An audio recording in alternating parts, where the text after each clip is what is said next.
How do we convey our message to our parents?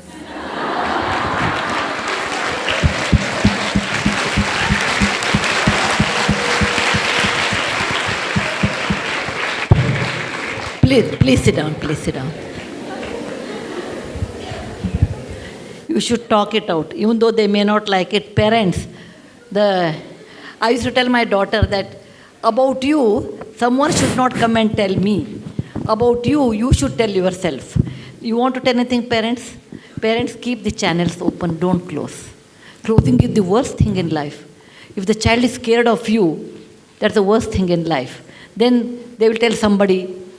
Or if who can tell them the best advice other than mother? So please keep the channels open. You may not like it at times. Many times actually, you don't like it. Okay? But allow them to talk to you. And explain to them in case you are not happy, why. Children are very logical. They understand why you cannot accept. And when you accept with your conditions. Please keep the channel open. You should not make them get scared. I'm scared to tell my mother means there's something is gone wrong. Don't do that. Parents, keep the channels open. Children, even though mother scolds you, but still you have to talk to her because that is the only, everything in this life has a price. Anything including this bottle, everything has a price except mother's love. It is the one thing which is priceless, which is unconditional. Which is unconditional. She may get upset now. After 5 minutes, she'll be all right. Mothers, don't get upset. Even though you are upset, don't show at that moment. You cool down and accept it. Don't show you are very upset and crying, beating. Don't do that. First, you listen. If you are upset, okay, better I'll talk to you after half an hour. By half an hour, you also cool down. Because it's very natural when you are young, you get upset. At my age, I don't get upset because my age is also an advantage. So, please don't show you are upset. Talk to them. If you are upset, talk after half an hour. After half an hour, you'll be normal. Yes.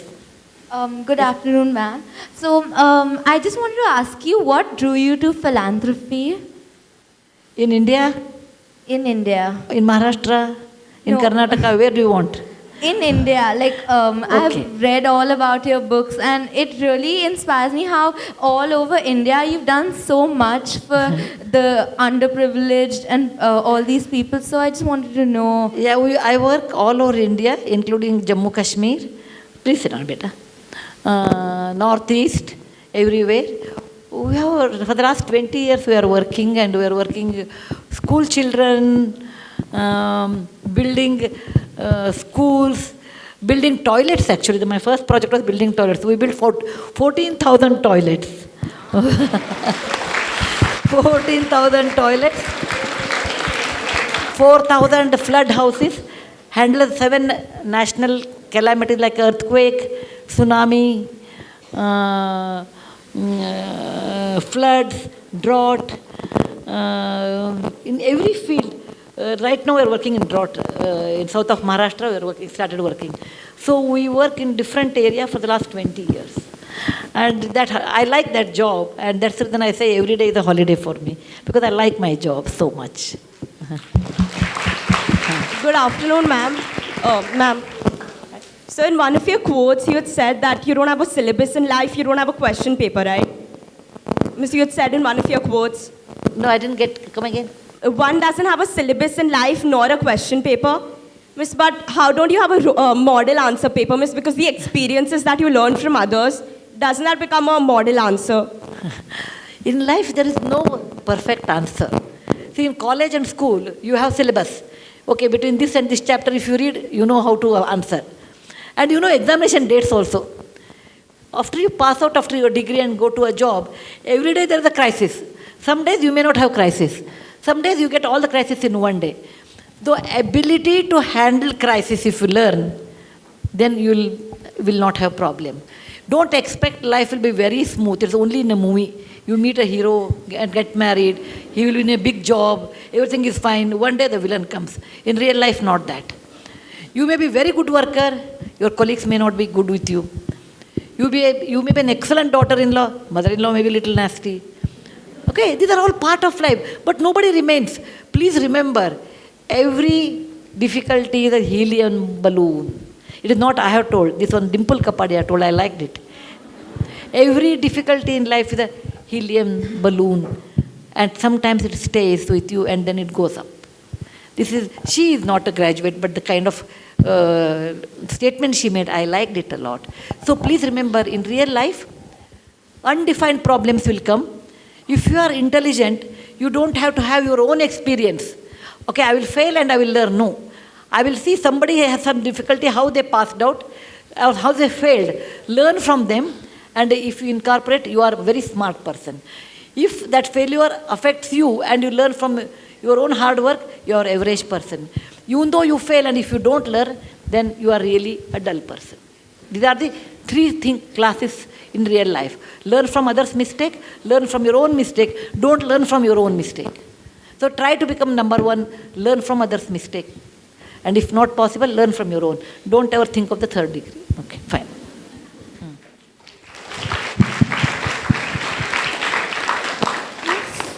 Miss, as a writer, what writing advice would you like to give? As a writer, what advice? Writing advice. Writing Tips to give. tips. Keep it, I think other day I told, one is to be a writer, you should read a lot. Actually, you should read a lot. You should every day make it a habit to read actually. About at least 50 pages a day. New book, not the same book. Okay? Every day, actually, I did like that when I was young girl of your age. Every day I used to write 25 lines of my own. Anything, my own. Like I went to the market, I saw these things, I came back, I helped my mother in kitchen, like a diary. In our time, we had a diary. Today, that concept of diary is not there. So every day I have to write diary, and you can't write a story every day. So 25 lines every day I used to write. For several years, it improved A, my handwriting, B, my communication skills. So every day if you read, that helps you a lot to understand somebody's difficulties. Second thing is you should be a very sensitive person. If some beggar is on the road, and if you are not sensitive, then you don't even bother. The most sensitive human being ever produced was Buddha, who was a prince, saw someone was suffering and became a monk. Other was Jesus Christ. He saw people are suffering from leprosy, and he gave up his life to give them medicine or to help them. People who are sensitive care for others. But nobody can become a Buddha or a Jesus Christ. That is the highest point. We are all normal people. Care for others, be sensitive, absorb the relevance, and do read every day. That makes you probably a writer. But initially what you write, you should not publish. Just write it and keep for some time. The reason is, when you are 16 or 18, your ideas are not matured. They are not practical. When you grow older and see so more difficulties, actually people who see a lot more difficulties can write better because they know what is in somebody else's mind.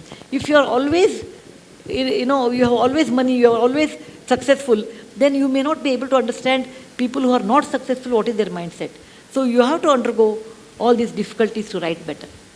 And that is the reason I spend about 5 days in a year, just to understand what people feel.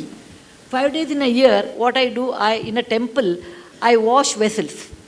I don't do any other work except washing temple vessels, cooking vessels, etc., and cleaning the floor 5 days in a year, because it makes me to understand how a poor man lives on such job and what are their aspirations in life. Once in a year, I travel by local bus for 2 or 3 days. Okay? Otherwise, I will never come to know. I'll be insulated from people because the kind of facility I have, I'll be insulated from the real world. It should not happen. And once in a year, or maybe twice in a year, I go by second class without reservation. Because I should know what life it is for common man. If you don't understand what is the life of a common man, you will never be able to understand their difficulties. It seems Henry Ford's granddaughter, you know that story, I suppose. Henry Ford's granddaughter was in a school and the teacher told, write something about poverty. She did not know what to write because she was Henry Ford's granddaughter. She came back and wrote, There was a couple, they were extremely poor, they had only 5-bedroom house. They had a car which was only 1-year-old model. They had only one cook and one driver. With that poor condition, they continued for some time. There is nothing wrong in her because she has not seen what life is. So I would tell you, you must experience difficulties. You should mix with people, understand what they feel. And this is what life will lead, is not a real life. Understanding someone's life is also equally important. That makes you a better writer.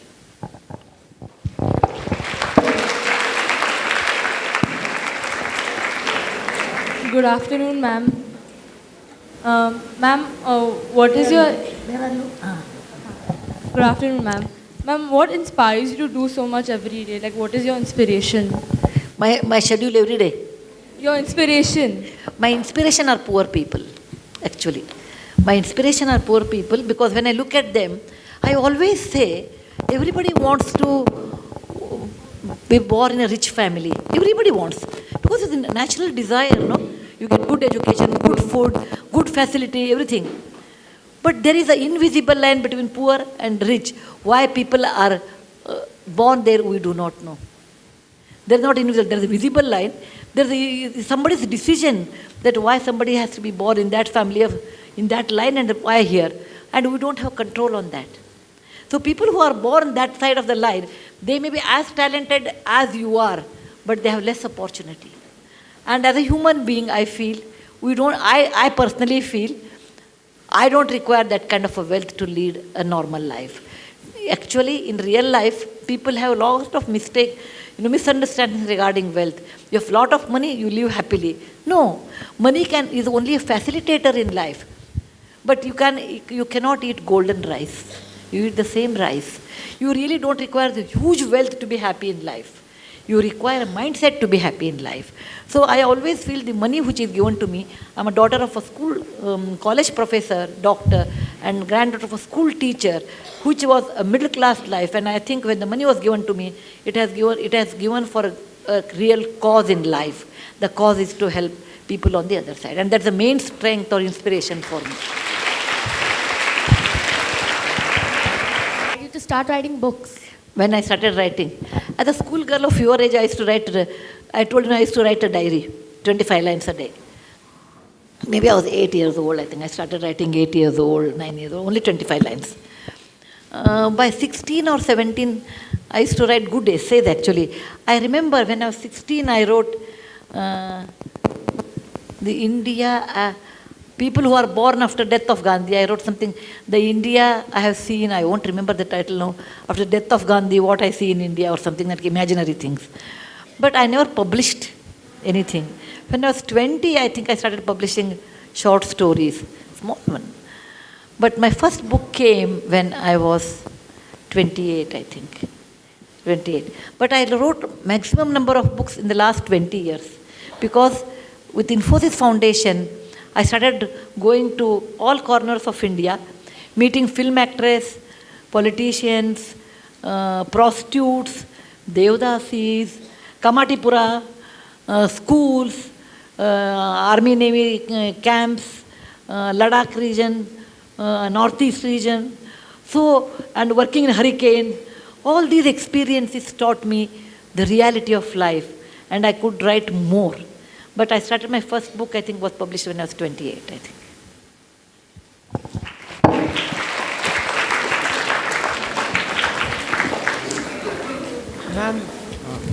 Ma'am, this question sort of... Actually, I'm so happy. One boy is asking question. Look at girls, they're so smart. I always believe girls are smarter than boys. Ma'am, this one question is actually from an older brother, like, as my role is an older brother. How do you tell someone that you're there to help them? And when they ask you questions, how do you help them out? No, I didn't get. If somebody asks me to help, how do I help? Yeah, and how do you explain to someone that you're actually there to help them and not to just stand and watch? Okay, please sit down. In Infosys Foundation, we get 400 calls a day altogether, incoming, outgoing, 400, around 350 emails, and about 200 letters or something. It's huge, actually. we get. We have our own process of elimination first. We do that. I will tell you a story before that. Once, I don't know whether I have told this to some lecture or not, I don't remember. Once, about 15 years back, I was called as the chief guest to one music program.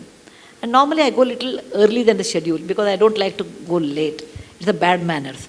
Even today, I think 5 minutes I was earlier than the schedule because I don't like to go late. So I went that day 15 minutes early. I sat in the corner at the back, and there were hardly few people because I was quite early.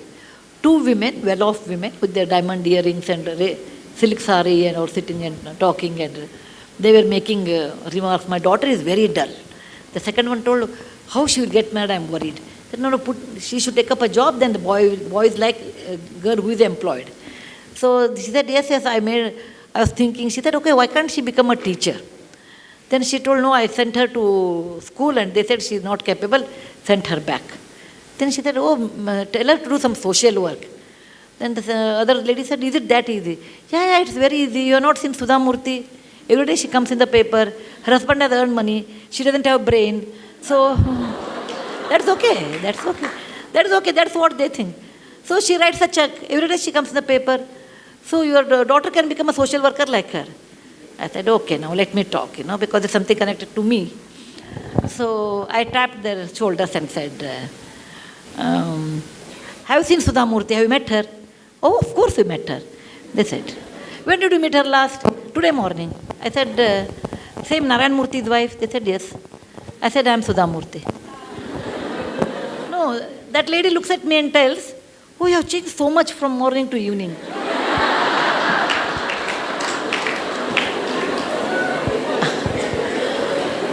I told her, no, I want to clarify certain things with you. That's the reason I have talked to you. Don't ever look down upon teaching job. A teacher is the most respected job I ever think compared to any job, because they are creating characters, and that's the greatest thing.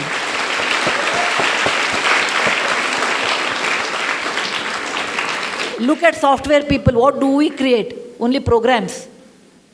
Whereas a teacher creates that many characters. Don't ever look down upon that.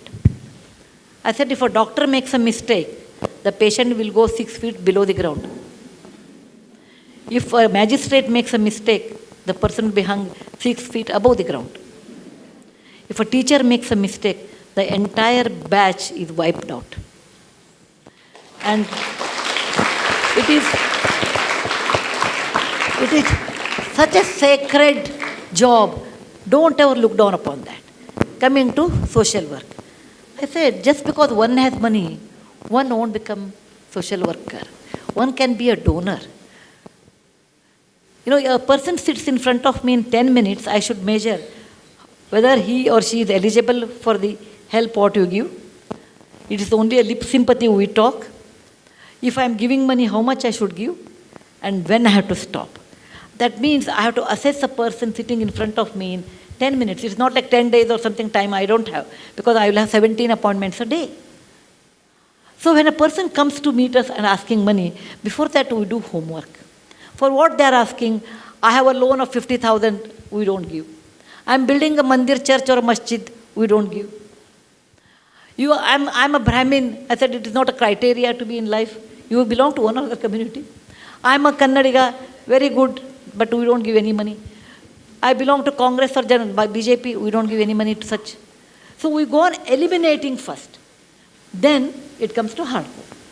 In that, if we help a person, we don't do any lip sympathy. Oh, I am there with you, such things we don't talk. We give, we don't give. If we give, with the condition we give. If you don't give, there is nothing to give. Then, if we want to give, we go on a simple principle. If I help for a project, is it going to help lots of poor people in that area? Bahujana hitaya, bahujana sukhaya. If I help, people ask us, I got an admission in Harvard, will you help us? I said no. In the same money, I rather give 20 children who are doing engineering. Because one fellow going to Harvard doesn't make any difference to me. But I rather make 20 engineers who are more useful to their families and the country. So, larger effect or impact on a larger people is always our criteria. And that's the way that is the way we go on assessing things. Then before that we do a lot of homework. Suppose I want to give something to a hospital. Before that we say, who are the people, who are the trustees, how are the trustees, are they corrupt, who are the beneficiaries, okay? All the studies we do, it is like a horoscope kind of study we do, and then we give. So, in our work, if I have 100 hours, I almost spend 70 to 75 hours on investigation and 25 hours only on execution. Like writing a check takes 2 minutes actually. Then after giving the check, then we have a milestone. First year how they did, second year how they did, third year how they did. So we want all the reports. Then we send a third party inspection how work they have done. So it's quite a complicated, but we do a lot of work before we give money. Arsh, Okay, tell me. I've read a few of your books and I want to ask the question if they are really based on your life and they have a real meaning. Which book you have read? I've read the Secret of the Lost Temple, I think. Okay, I'll tell you a story about it.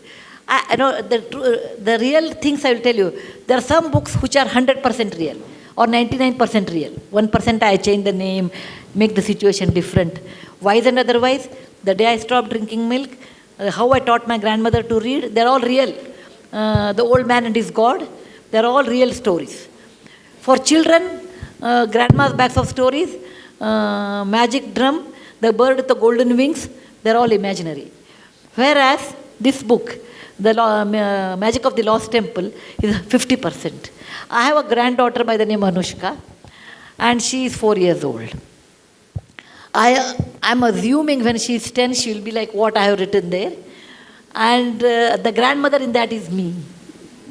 Okay, that is me. And that was my granddaughter. And I lived in a village, but now I live in Bangalore. I assumed I go back and live in my village, and Anushka comes from Bangalore, how I will interact with her. They're all real, but imagination is I'm going to village. The pure imagination in that story is three. The Somanaka temple, there are 3 temples, right? That's all imagination. 50% is truth, 50% is imagination. That's for Nooni I wrote, and even there I call her a Nooni in that. Yeah. Thank you for this.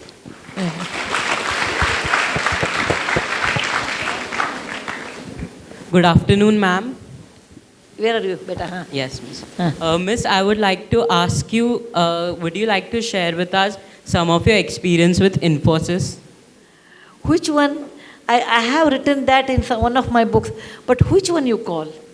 I really don't know the name. Can you just tell anyone which you like? It's hard to tell, but I can tell you, starting Infosys with a 10,000 rupees journey, I never ever thought or dreamt we'll become famous, rich, nothing I dreamt. We took it as an adventure and we started. The journey was more beautiful than the results. We did, of course, we became famous, we got money, etc. But the journey itself, without expecting anything, that journey itself was beautiful. And I think in one of my book I have written that I will do it is one lesson I remember. Other one is a mother's advice. Maybe my mother told me in life where to spend, where not to spend. That's one another. I suppose that's all I remember. But the journey of Infosys itself was a beautiful journey where, you know, we had very little money, but we had a lot of confidence because we never ran after money. Please remember, if you ran after money, money runs away from you. If you run after good work, money comes behind you. And that's what Infosys is, that we ran after a good value system.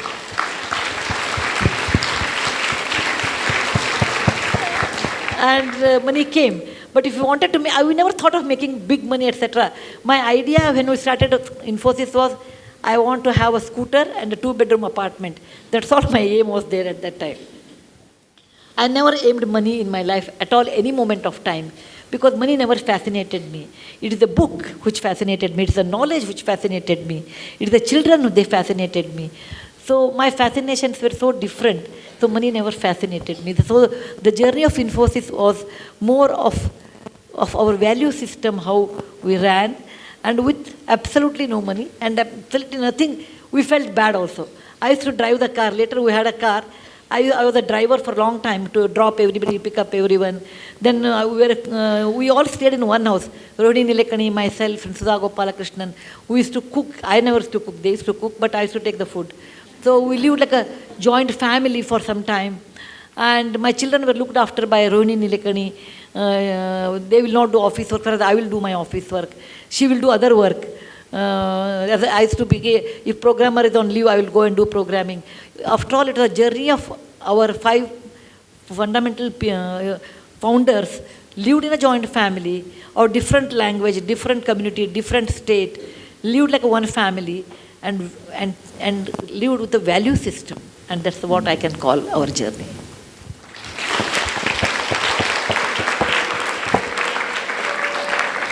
Can we open the questions to the parents, please? Just raise your hand and I'll... Because last time I could not answer students in a crossword. I was feeling very bad. It was already 9:30. So I thought this time let me talk to children. That's it. Okay. Ma'am, it's a pleasure to hear you today. Pardon? You ask questions, Yes. Ma'am, it's a pleasure to hear you today. And thanks, PTA, for organizing this. I really appreciate the qualities you said, that you wash vessels once in a year and do those kind of things to know what is happening. I would like to know, or your suggestions on for the school kids, what they can do in a year to keep themselves on the ground and be more aware about what is happening in the world. You should do that, not they. Yeah, I agree. See, what happens, suppose you want your children should be aware of the reality, right? Okay, this is a way, please sit down, please sit down. This is a subjective way of telling, but how I did, I can tell you. My child came and told me, Amma, in our school there is a birthday party. I think there's a birthday party in a big way, I suppose, nowadays. There's a birthday party, my friend's house, they take us to some 5-star restaurant. Some well-off parents can take. There's nothing wrong, because everybody has their way of doing birthdays. There's nothing, I will comment on that, going to 5-star hotel is less or not good or nothing of that sort. That's their parents' wish. He went once, I think his classmate's birthday was there, and my child, Rohan, my son, went to birthday party, came and said, Amma, it was so good, and my birthday, I want to take. I said, no, Bill, you can't take. He said, why? I said, Rohan, please remember, how much it will cost, let us talk about it. Each child, let us take 1,000 rupees. You call about 50 people, your class. How much it costs? 50 into 1,000 is how much? 50,000 rupees. He said, Rohan, please remember. I told there was a person who used to come and drive our car. I said, he has 2 children. They are as bright as you are. Okay? Their school fees are probably in those days 10,000. If you give 20,000 to them, they can go to a better school, beta. For your birthday, I am not denying you should not do, etc. I will buy samosa. Okay? I will buy samosa and rasna packet. Or nimbu sharbat, something there. No, mango drink was there. What is that? Maza, not maza. Fruity. Yeah. Fruity in those days. I am talking about 25 years back. So I will spend for 50 children, plus our driver's children, everyone, altogether this much money. More than that, I think you should not spend, because what you are doing is wrong according to me. Those 2 children will not go to school, whereas you spend 50,000. And he didn't like it. What I said, he didn't like it. He said, oh, you always give me hishob, that means you always give me plus, minus, always a balance sheet. I said, think over it, I will give you 3 days time. And after 3 days, he came back and said, okay, I agree, but along with samosa, you should give us 1 gulab jamun or something. I said, fine. Okay? So I told, and in front of him, I gave 10,000 to our driver's children through his hand. I said, Bill, from your account, there is a 50,000 rupees. Out of that, this is the way you have spent. This much money is left, and this you should give it to some good cause. And I used to take my children, when I wash vessels, I used to take my children to wipe them. You have to take your children. Fortunately, I had a job like this, where I go to Lambani tribal area, etc. I used to take my children. Come with me. I can show you they are very good children there. they don't have an opportunity. Is it not your duty? So I used to tell me, you make me so guilty, Amma, to spend any money. And today, because every time he'll bring one case like that. So today he says, Amma, what you did was a fantastic education, that when we spend so much money, we never think of someone else. And that sense of caring for others. For example, we have a cook, and cook always gets food. So the cooks normally used to eat in the kitchen. I told one day, Rohan, I was talking about equality in life, or some topic. When they become 14, 16, I treated them like adult. Just like adult. At least after 14 boys, after 16, girls also 13 only you have to do now, 1 year early. I treated them like adults, and we'll have a conversation on a dining table. I talked about equality, and I was talking about slavery in America. Equality is so important in life. Then he said, Amma, if that is equality, will our drivers, will our cook eat on the same table as ours? For a minute, I never thought about it. I said, yeah, why not? And he made it a point, our cooks eat at the same dinner table. But our cooks were hesitating, no, we don't want to eat. Then, I made a samjhota, like you can eat after we eat. If you feel like eating, no, you don't want to eat with us, at least you use the dining table and eat on the dining table. It may be a small move, but that made a lot of awareness for my children, equality in life. When he was in Cornell school, Ron's birthday came, and I was thinking he was abroad in those days, what he will do. I would have been unhappy, this is my subjective opinion, if he spent so much money on a birthday which comes every year. Why waste that kind of a money? It is not something like fantastic thing. It is not like we are Mahatma Gandhi born on October 2nd. We are ordinary people. We are just ordinary people. Let us not think that we are too great. If somebody says, oh, what do you think of yourself? I said, I'm a very ordinary person. Very ordinary person, but the situation made me great. The situation made me great. I'm very ordinary like anybody else. You should bring up this idea with your children's mind. Look, my child, you are ordinary. Just because your father has money or I have money, you are not extraordinary. Money comes due to various reasons. Okay? And money, what you have, has a cost. That I made it to my children in a very young age. And when he was in Cornell, he wrote to me, and I have that email even today. He said, every mother looks after her child, but I am proud my mother looks after someone's children. That's the best compliment I can think of.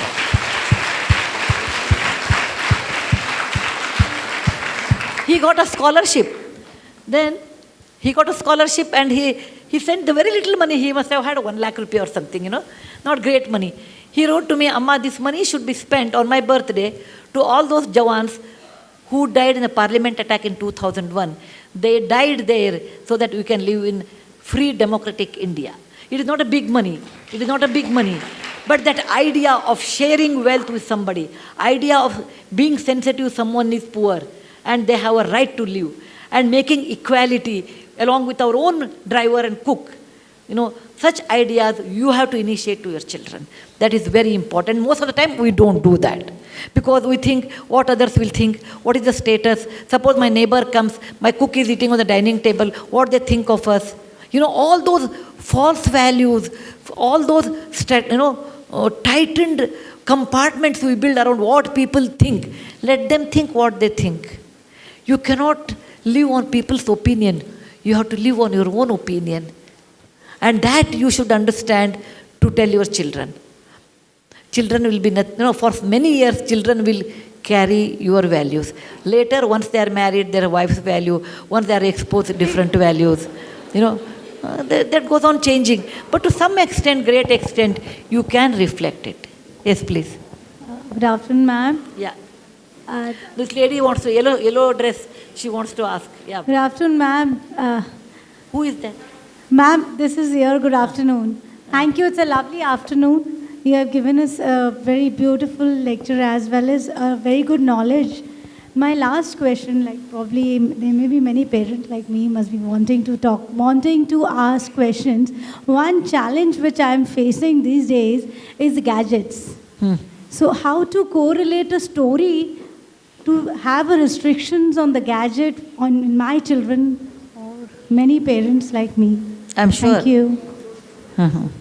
I'll tell you. Sometimes I say, thank God, my children are not born in this age, What are the gadgets we will have? iPhone. Phone is the most culprit, right? iPhone, iPad, laptop, television. Let's take only 4. What is the age group of your children? Oh, still you can control, okay. Up to 18 you can manage somehow. Once they go to college, it becomes hard.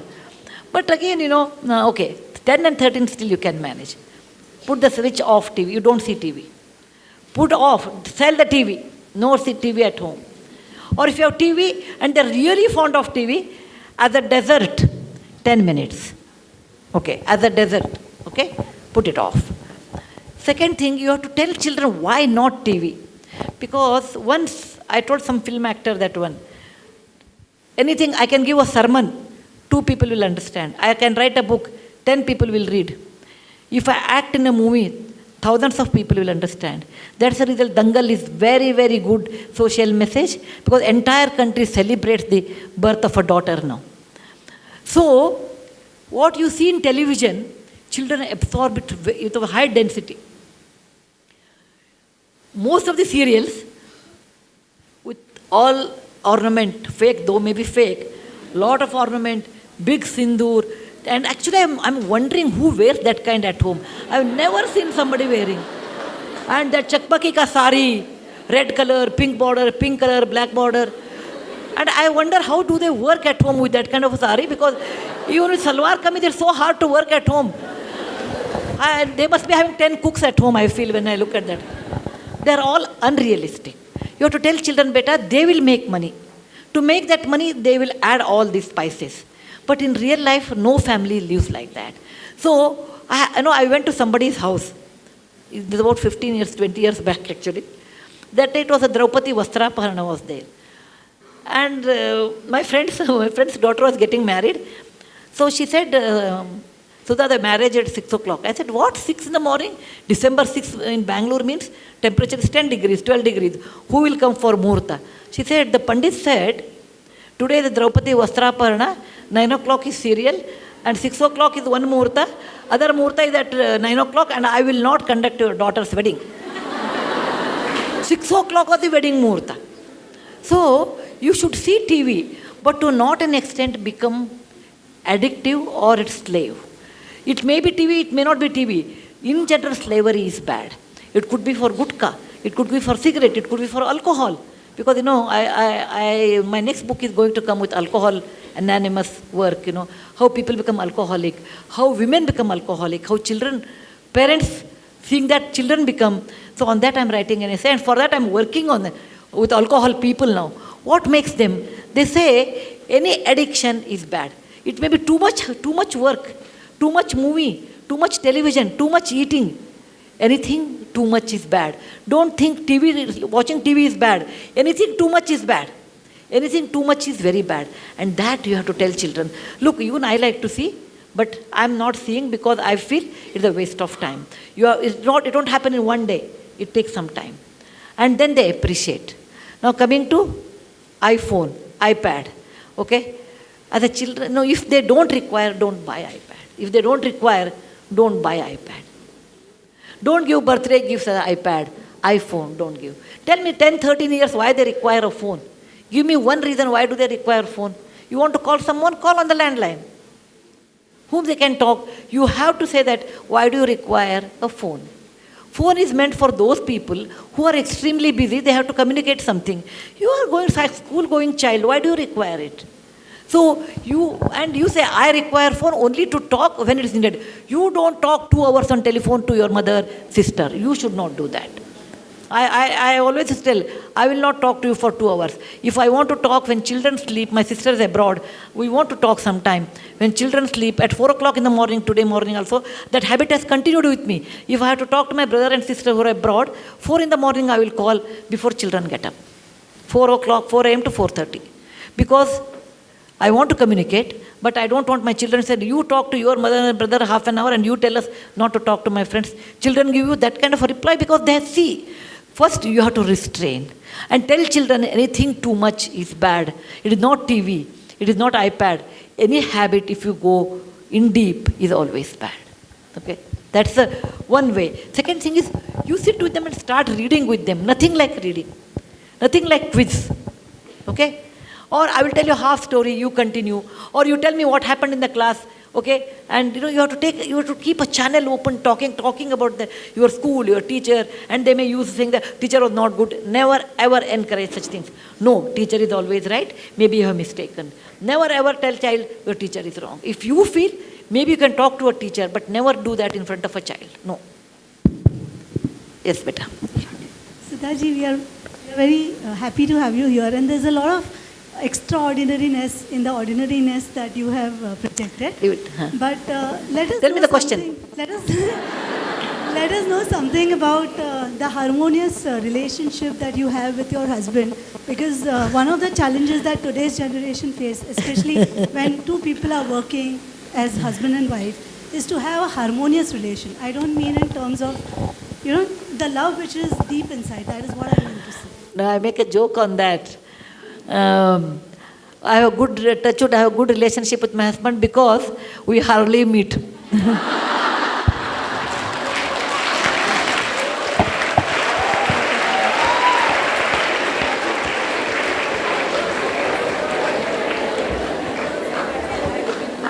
I will tell you the answer. My husband travels 20 days in a month abroad. I travel 22 days in a month village. Okay? How many days are left? 6 to 8 days in a month. So when you are with each other for 6-8 days, why fight? Okay? No, the real reason is not that.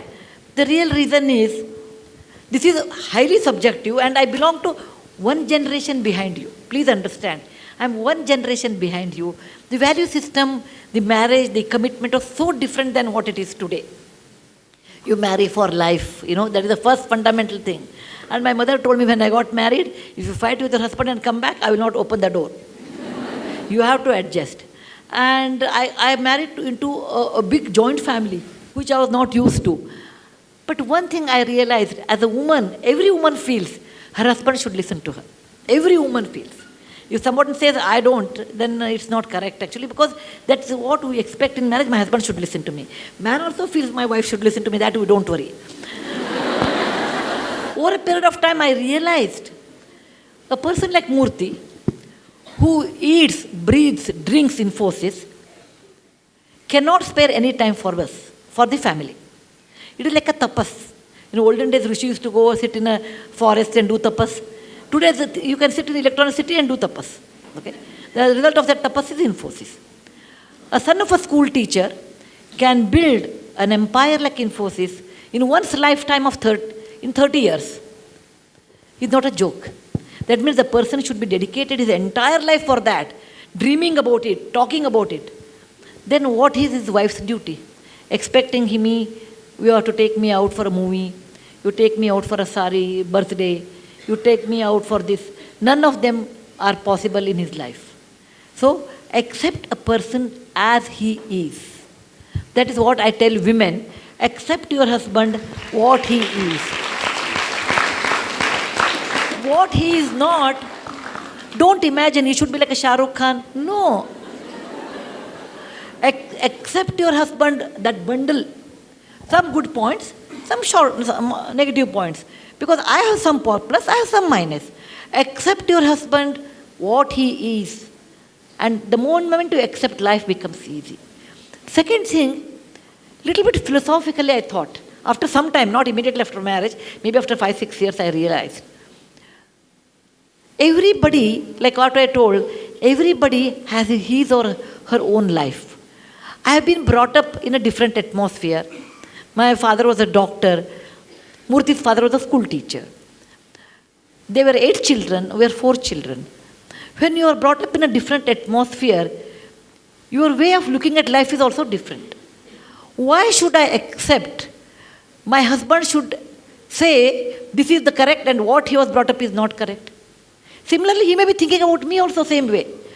Do not expect to see what you see through your eyes, your husband also should see the same way.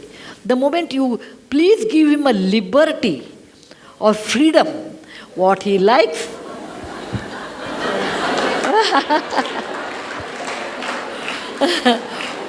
Please allow him the liberty or the freedom, what he likes, why he wants to spend money on A, B, C, D, unless it's harmful for the family.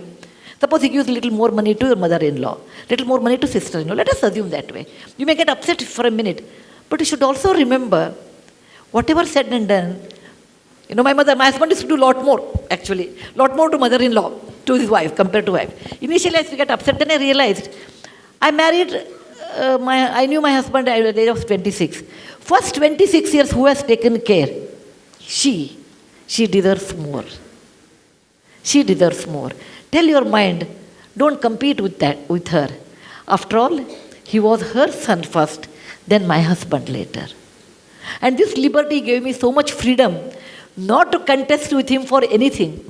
And even now I tell him, look, as a friend, I feel what you are doing is wrong. As a friend, whatever projects they take, I think as a friend, if something is wrong, I tell him, as a friend, I will tell this is wrong. As a family unit, I'll accept it. Decision is yours. And I expect same thing from him. And he does that. As a friend, Sudha, this is not correct. As a family, I accept it. So, allow the freedom of men, and they should allow your freedom. That's the reason behind every successful woman, there is an understanding husband.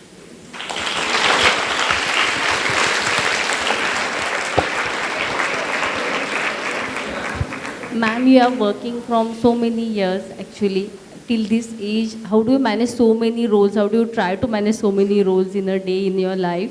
And did you have any guilt any day while bringing up your children and all that?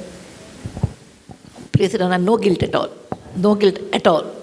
Because I have been very clear in my thinking, consciously. One or two things I wish I could have learned yoga when I was young, but there was no yoga teacher in my village. I feel I should have learned that one. Second thing, I should have learned swimming, but I came from a village where there was scarcity of water. Forget about swimming. Okay, but by and large, no regret for me, because when you make a decision, be clear what you are going to do. Whenever you make a decision, we don't know it's right or wrong. At that moment, it looks right. Later, it may be wrong also. Only time will tell it was right or wrong. Again, what is wrong, what is right? They're all ambiguous questions. So, by and large, I lead the decisions I take through my conscience. Through my conscience. So, that's the reason I sleep every day, 8:30 sharp. And I'm not disturbed by any of these things. How do I manage all these things is, I enjoy my work actually. That's why I never feel tired. I never feel tired for any of my work. Today morning I must have got up at 4 to 4:30 I made a call, then came to airport, took a plane, came here, went for a meeting. From there I have come here. After I finish this, I go to the next meeting. And up to 11 o'clock I have meetings. After 11 o'clock I'll come home. At 12 o'clock I will reach. Then 4:30 I should get up, 6 o'clock is my flight. I never get bored because I love my work. When you love your work, you never get bored.